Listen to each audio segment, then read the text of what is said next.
முதலில் மனுஷபுத்திரன், இப்போ திமுக காங்கிரஸ் இடையேயான அந்த கூட்டணி தொகுதி பங்கீடு ஒரு வழியாக முடிவாக இருக்கிறது. ஒரு பிரதான கட்சி கூட இந்த தொகுதி பங்கீடு முடிவாகிறதுக்கு இவ்வளவு தாமதமானது எதனால? இல்லை, அதாவது மற்றவர்களுக்கு இன்னும் கூட்டணியே இல்லாத ஒரு சூழ்நிலையில் மற்ற கட்சிகள், இந்த நாட்டை ஆண்ட கட்சி, ஆண்டு கொண்டிருக்கிற கட்சி, நிச்சயமாக தமிழ்நாட்டை இதற்கு முன்னால் ஆண்ட கட்சி, இல்ல இது தாமதம் என்று சொல்கிறீர்கள் அல்லவா?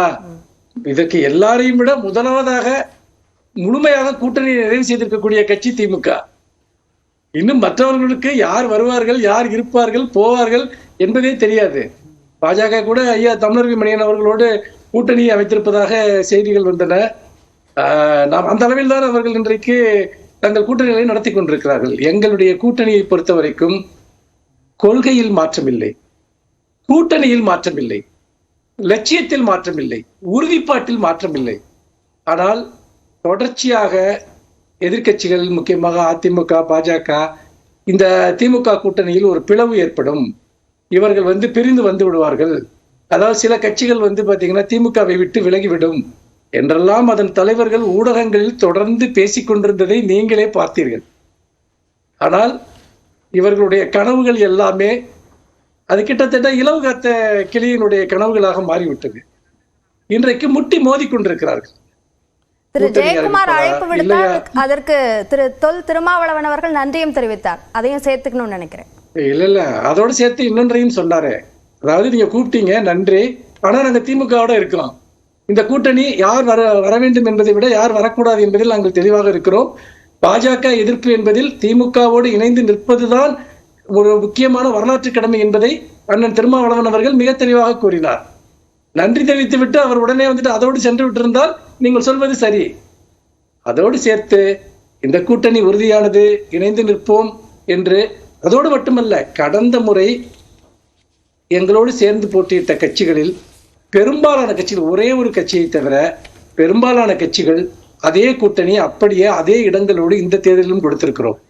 நான் தங்களிடம் ஒரு முன்வைக்க விரும்புகிற கருத்து என்னவென்று சொன்னால், இந்தியாவில் தேசிய அளவிலோ மாநில அளவிலோ ஒரு கூட்டணி 5 வருடம் நீடித்த வரலாறு இருக்காதா? 5 வருடம் நீடித்து அதே கொள்கையோடு மீண்டும் களமிறங்குகிற ஒரு அற்புதமான காட்சி தமிழ்நாட்டில் இருக்கிறது என்றால் அதனுடைய பெருமை முழுக்க முழுக்க திராவிட முன்னேற்ற கழக தலைவர், தமிழ்நாடு முதலமைச்சர் அவர்களையே சாரும். அவருடைய அந்த விஷயங்கள் எல்லாம் குறிப்பிட்டீங்க, அதெல்லாம் சரி. தொகுதி எண்ணிக்கை அல்லது தொகுதியில எந்த மாற்றமும் இல்லை அப்படின்னு வரும்போதுதான் ஒரு கேள்வி எழுது. மாநிலங்களவை இடம் மதிமுகவிற்கு இருந்த ஒரு மாநிலங்களவை இடம் புதிதாக வந்த கமலுக்கு கொடுக்கப்பட்டதா? இதனால மதிமுகவுக்கு நஷ்டம் என்ற சூழல் உருவாயிருக்கா என்ற கேள்வி எழுது. இல்ல, அதாவது 2025 யாருக்கு மாநிலங்களவை கொடுக்கப்படும் என்பதில் இன்றைக்கு கமல் அவர்களுக்கு இந்த இடம் கொடுக்கப்பட்டிருக்கிறது. அப்படி கொடுக்கப்பட்டிருப்பதன் மூலமாக திராவிட முன்னேற்ற கழகத்திற்கு ஒரு நட்சத்திர பேச்சாளர் கிடைத்திருக்கிறார். அதோடு மட்டுமல்லாமல் திமுக கூட்டணியுடைய வலிமையும் கூடியிருக்கிறது. வைகோ அவர்கள் இந்த விஷயத்தில் தங்களிடம் ஏதாவது புகாரோ வருத்தமோ தெரிவித்தாரா? ஒரு கட்சி சில விஷயங்களை வெளிப்படையாக பேசும், சில விஷயங்களை சற்று காலம் தாழ்த்தி அறிவிக்கும். திமுகவுக்கு ஒரு நட்சத்திர பேச்சாளர் கிடைச்சிருக்காரு, மக்கள் நீதி மையத்திற்கு ஒரு எம்பி கிடைச்சிருக்காங்க. மதிமுகவுக்கு என்ன நஷ்டம், என்ன கிடைச்சது? மதிமுகவுக்கு ஒரு இடம் இந்த கூட்டணியில் மதிமுகவுக்கு ஒரு இடம் கொடுக்கப்பட்டிருக்கிறது. பின்னால் இதை பற்றி இப்போது வைகோ அவர்கள் ஏதாவது உங்களிடம் புகார் தெரிவித்தாரா? இல்ல, அவர் எங்கள்கிட்ட சொல்லல. நான் உங்கள்கிட்ட இந்த கேள்வி எழுப்புறேன். நான் என்ன கேட்கிறேன்னா, ஒரு கட்சி என்பது தன்னுடைய அரசியல் ரீதியாக அன்றைய காலகட்டத்தில் எல்லா கட்சிகளோடும் பேசி அதனுடைய தலைவர்களோடு உரையாடி அவர்கள் மனப்பூர்வமாக ஏற்றுக்கொண்ட பிறகு ஒரு கூட்டணியை அறிவிக்கிறது. இதிலே அவருக்கு ஏதாவது வருத்தம் இருந்திருந்தால் அல்லது அவருக்கு அதில் ஏதாவது புகார் இருந்திருந்தால் அவர் வெளிப்படையாக தெரிவித்திருக்கிறார்.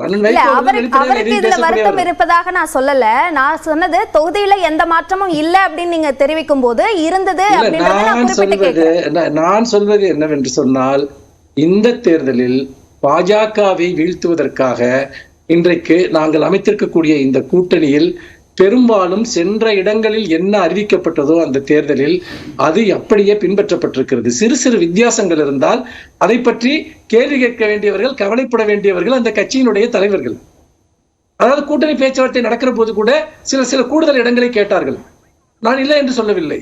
இப்பொழுது காங்கிரஸ் இருந்து சில கூடுதல் இடங்களை கேட்டார்கள், விசிகாவில் இருந்து சில கூடுதல் இடங்களை கேட்டார்கள். அதற்கு பிறகு கள நிலவரத்தை அடிப்படையாக வைத்து அவர்களுடன் நடத்திய உரையாடல்களின் வழியாக இந்த கூட்டணியில் இன்றைக்கு இந்த கணக்கின் அடிப்படையில் எல்லோரும் சேர்ந்து நிற்போம் என்கிற முடிவை தமிழ்நாட்டில் பாஜகவோ அதிமுகவோ வேறு யாருமோ எட்ட முடியாத ஒரு கூட்டணி முடிவை தமிழ்நாட்டில் திராவிட முன்னேற்ற கழக கூட்டணி எட்டி இருக்கிறது. திராவிட முன்னேற்ற கழகம் எட்டி இருக்கிறது. தமிழ்நாடு முதலமைச்சர் திமுக தலைவர் எட்டி இருக்கிறார் என்றால் தமிழ்நாட்டில் நம்பகத்தன்மை வாய்ந்த ஒரே கூட்டணி திராவிட முன்னேற்ற கழக கூட்டணி தான். மக்களுடைய செல்வாக்கு பெற்ற கூட்டணி திராவிட முன்னேற்ற கழக கூட்டணி தான். மக்களுடைய வாக்குகளை குறிப்பிட்ட அந்த தலைவர்கள் வருத்தம் எதுவும் தெரிவிக்கலன்னு சொல்றீங்க. ஆனா மதிமுக கட்சியினரும் திமுக இடையேயும் அந்த மோதலான ஒரு போக்கு உருவாகக்கூடிய ஒரு சூழல் அரசியல் வட்டாரத்துல ஏற்பட்ட போது இப்படி வேண்டாம் அப்படின்ற கோரிக்கையை வைகோ ஒரு அறிக்கை மூலமாக கோரிக்கை வைக்கக்கூடிய அளவுக்கு இருக்கு. அப்போ உள்ள பிரச்சனை இருந்திருக்கு அப்படின்னு தானே எடுத்துக்கொள்ளப்படும். இல்லைங்க, அதாவது அந்தந்த பகுதியில் இப்ப உதாரணமா இப்ப நான் பாத்தீங்கன்னா திமுகவுல பாத்தீங்கன்னா நான் ஒரு செயல்பாட்டாளர்னு வச்சுங்க, நான் என் தொகுதியில எனக்கு சீட்டு கொடுங்கன்னு நான் கேட்கதான் செய்வேன். அப்ப திமுக காரங்க கேட்க மாட்டாங்களா? அந்த தொகுதியில வேலை செய்யறவங்க, நாங்க இத்தனை வருஷமா இந்த தொகுதியை கூட்டணி இது கொடுக்குறீங்க எங்களுக்கு கொடுங்கன்னு நான் அந்த தொகுதியில இருந்தா நானும் என் கட்சி தலைமையிட்ட கேட்கத்தான் செய்வேன். அதனால் கட்சி தலைமை தான் எல்லா விதமான கணக்குகளின் அடிப்படையிலும் ஒரு வெற்றி கூட்டணியை எப்படி அமைப்பது என்பதை முடிவு செய்யும். இப்போது எல்லோருமே விட்டுக் கொடுப்பார்கள். எங்கள் கட்சியை சேர்ந்தவர்களும் விட்டுக் கொடுக்க வேண்டியிருக்கும், கூட்டணி கட்சியை சேர்ந்தவர்களும் சில விஷயங்களை விட்டுக் கொடுக்க வேண்டியிருக்கும். ஏனென்றால் ஒரு கூட்டணி கட்சியில் இருப்பவர்களுக்கு என்ன உரிமை இருக்கிறதோ அதே போல காலத்தில் இருக்கக்கூடிய திமுக காரர்களுக்கும் அது இருக்கும். பலரும் அதை விட்டுக் கொடுத்துத்தான் இந்த கூட்டணிக்காக வெற்றி பெறுவதற்காக உழைக்க போகிறார்கள், வேலை செய்ய போகிறார்கள். சரிங்களா? இந்த கூட்டணி அமைப்பதற்காக மதிமுக ஒரு மாநிலங்களவை சீட்டை இழக்க வேண்டிய ஒரு சூழல் ஏற்பட்டிருக்கா அப்படின்ற எழுப்பு மாதிரி இருக்கு. நம்ம தொடர்ந்து பேசுவோம்.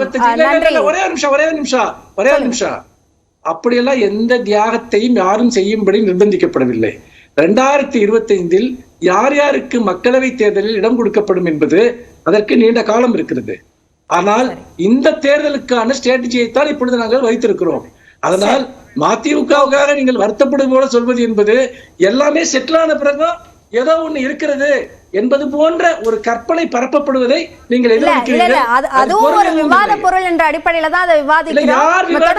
யார் விவாதிக்கிறார்கள்? இன்னைக்கு கட்சிகளுக்குள்ள இந்த விவாதம்